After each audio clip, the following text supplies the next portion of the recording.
Las cadenas programáticas, nos dice el concepto, permite el seguimiento y la evaluación de las políticas y estrategias para conseguir los objetivos y metas de los presupuestos anuales. Tenemos tres categorías. La cadena programática contribuye al seguimiento de las políticas de Estado, fortalece la gestión por resultados y establece indicadores de desempeño. Deben contener dentro de su secuencia la estructura funcional. Asimismo, todas las cadenas programáticas deben estar asociadas a una meta, fuente de financiamiento, rubro y clasificadores de gasto.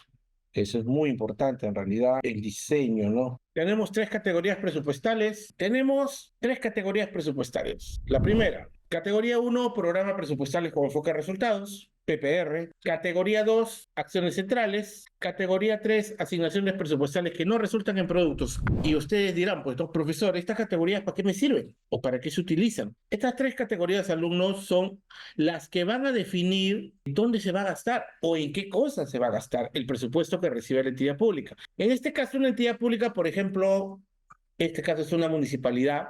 Ahora ellos lo reciben mensualmente, pero proyectado para el año. Ellos ya tienen, ya saben cuánto van a tener que recibir. Ahora, ese presupuesto de dinero que ellos reciben tiene que gastarse y muchas veces lo gastan en obras o para sus propios gastos de funcionamiento y todo eso, ¿no? Nosotros, para poder hacer uso de ese presupuesto, tenemos primero que crear metas. Y crear una meta es lo mismo que decir crear una obra o un proyecto o una actividad, es lo mismo. Entonces, si yo digo una obra, por ejemplo, construcción de pistas y veredas, eso es una meta también. Si yo digo actividad de vacaciones útiles, ¿no?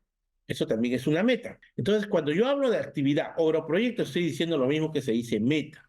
Ahora, el presupuesto que llega del Estado central, nosotros tenemos que gastarlo y para poder gastarlo, nosotros tenemos que crear metas para poder designar el dinero y poder gastarlo. Entonces, para poder crear una meta, yo tengo que seleccionar cualquiera de estos tres tipos de meta. ¿Sí? Categoría 1 sirve para crear aquellas metas que vienen con una normativa legal o exclusivamente para cumplir con algún resultado. Ejemplo, el famoso residuos sólidos, por ejemplo. Si yo quiero crear una meta para gastar, por ejemplo, en residuos sólidos, los programas presupuestales son elaborados por los ministerios. Justamente la forma en la cual ustedes van a intervenir como entidad pública está alineada o articulada a los objetivos del programa. Aquí sí tienen que tener mucha coordinación con la norma que aprueben las transferencias, porque en los anexos tiene que indicar si, por ejemplo, si la transferencia de recursos que le van a hacer amerita que se ingrese a un programa presupuestal o normalmente por una norma que lo establece. En todo caso, hay que coordinar con el sectorista del Ministerio de Economía y Finanzas a fin de consultarle si efectivamente se realiza un programa presupuestal.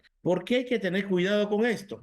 Porque, primero, porque ya el programa presupuestal es una metodología que está establecida y estructurada por los ministerios, pero también porque a nivel presupuestal, les comento en las normas, ¿no? Si ustedes revisan, por ejemplo, el artículo 40 del decreto ley 1440, indica claramente que si usted registra un programa presupuestal, ese saldo, si es que le queda saldos presupuestarios, ya no lo puedes trasladar, ¿no?, a otra categoría presupuestal. Está prohibido. Hay que tener mucha observación en esa parte. Ahora, por otro lado, yo, por ejemplo, municipalidad, quiero gastar en construcción de relleno sanitario o planta de tratamiento de residuos sólidos que no tenemos. Entonces, yo creo la meta, pero en la categoría 1, con programas presupuestales con enfoque a resultados. ¿Por qué?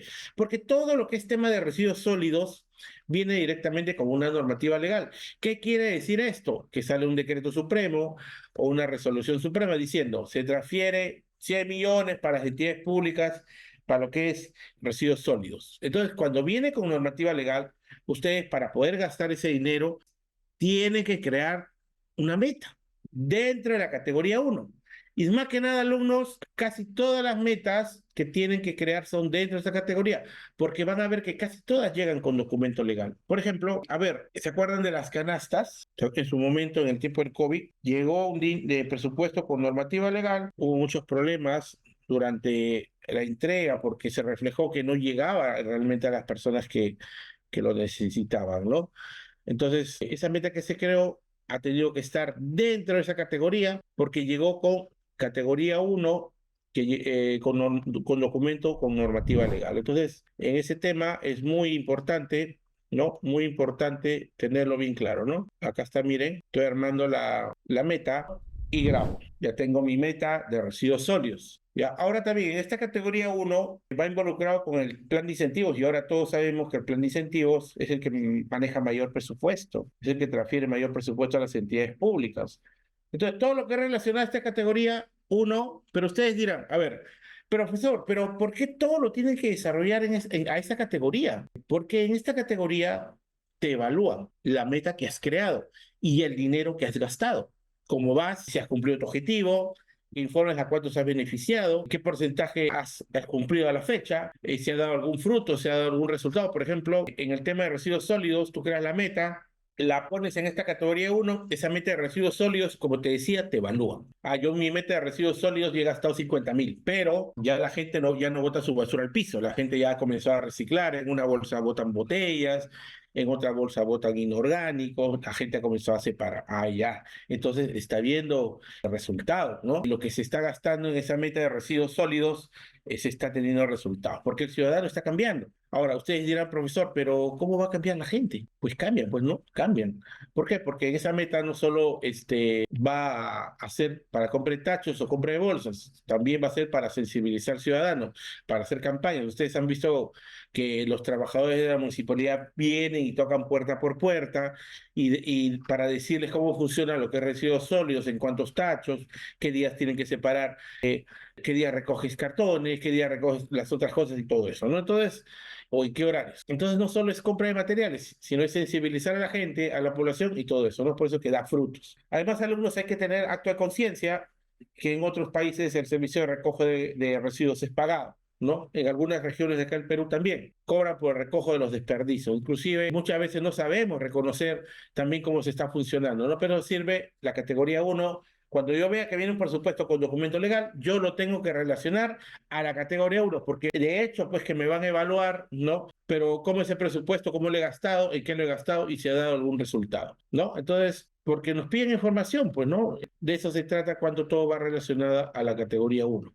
Ahora, en esta categoría yo puedo crear una meta que puede ser actividad o puedo crear una meta que puede ser proyecto u obra. Categoría 2, acciones centrales. Mayormente en esta categoría lo único que se va a trabajar son actividades, no para proyecto ni obra. Pero ahora, si yo tengo actividad, yo digo actividad, por ejemplo, es lo mismo que decir proyecto, no es lo mismo. Tampoco es lo mismo. No sé, yo digo actividad es lo mismo que decir obra, tampoco es lo mismo. En cambio, si yo digo proyecto, es lo mismo que decir obra, sí. Actividad es uno, producto, proyecto u obra es otro. ¿Actividad puede ser meta? Sí. ¿Producto, proyecto puede ser meta? Sí. En cambio, en esta categoría 2, yo solo puedo crear metas, pero que sean para actividad, no para proyecto ni obra. Ahora, ustedes me preguntan, ¿cuál es la diferencia entre actividad, un proyecto o una obra? En primer lugar, alumnos, un proyecto u obra es aquella actividad que es en beneficio, ¿no? En beneficio de la población. En este caso, la construcción de colegios, pistas veredas, centros de salud, puentes, todo eso son proyectos u obras. ¿Por qué? Porque benefician a la población. En cambio, una actividad más que nada son aquellas acciones que se hacen para la realización o funcionamiento de las entidades públicas. En este caso, por ejemplo, yo puedo crear una meta para pagar los servicios básicos, pero esa meta que voy a crear tiene que ser una actividad. Este consumo que se va a hacer del uso de agua es para que funcione la entidad pública, no va a ir para consumo de la población. Por eso no puede ser proyecto, sino tiene que ser actividad. Entonces yo puedo crear una meta en tipo 2, pero esa meta que voy a crear tiene que ser una actividad. En cambio, en la categoría uno, yo puedo crear una meta que puede ser meta de actividad o meta de obra o proyecto. Esa es la diferencia. Ahora, la de tipo 2, las actividades que se crean aquí no van a ser evaluadas. La meta que se crean aquí no tiene presupuesto que viene con documento legal. Solo viene el dinero de manera mensual normal. Ahora, en el tipo 3, yo también puedo crear una meta que sea actividad o una meta que sea obra o proyecto. Ahora, este tipo 3 es similar a la de uno, a la uno, ¿no? ¿Por qué? Porque en ambas puedo crear metas como actividad y metas como obra o proyecto. Pero ¿dónde está la diferencia? Porque la de tipo 3, el presupuesto que les llega no es con documento legal y no está fijado, supervisado a ningún resultado. En cambio, la tipo uno, si hemos dicho, está con enfoque a resultados y llega con documento legal. Esa es la diferencia entre la uno y la 3. Mientras que la 2, como ya les dije, que crean metas, pero exclusivamente para actividades nada más.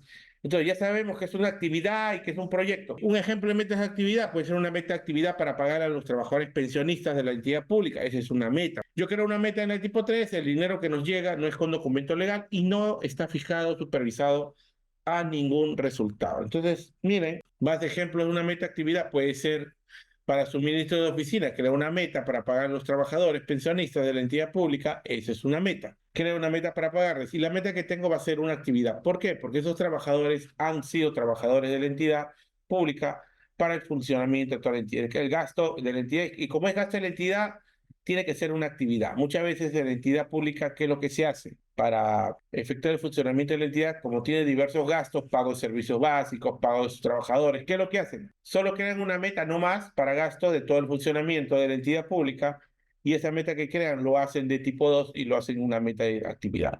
Y el nombre que le ponen es gerencial de recursos humanos, ¿no? El administrativos ahí le agregan a todos los gastos de la entidad pública y es lo que hacen la mayoría de las entidades públicas. Ahora, las metas son de las dos formas, ¿no?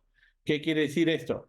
Algunas metas ya vienen con el SEAP porque tú programas, ¿sí? Las metas tú las puedes crear de acuerdo a tu necesidad, como viene, pero también hay metas que ya están establecidas en el sistema, ¿no? Y es lo que viene en el PIA o en el PIN, que quiere decir esto que el PIA ya viene con metas establecidas y en el PIN son las metas que se han agregado de acuerdo a la necesidad, ¿no? A inicios de año se cargan las metas y eso, a que si bien es cierto, las metas yo las puedo agregar conforme yo necesito, pero también hay metas que ya están creadas. Como vienen esas metas en el SEAP, vienen gracias al procedimiento que se llama presupuesto participativo y formulación de aprobación del PIA.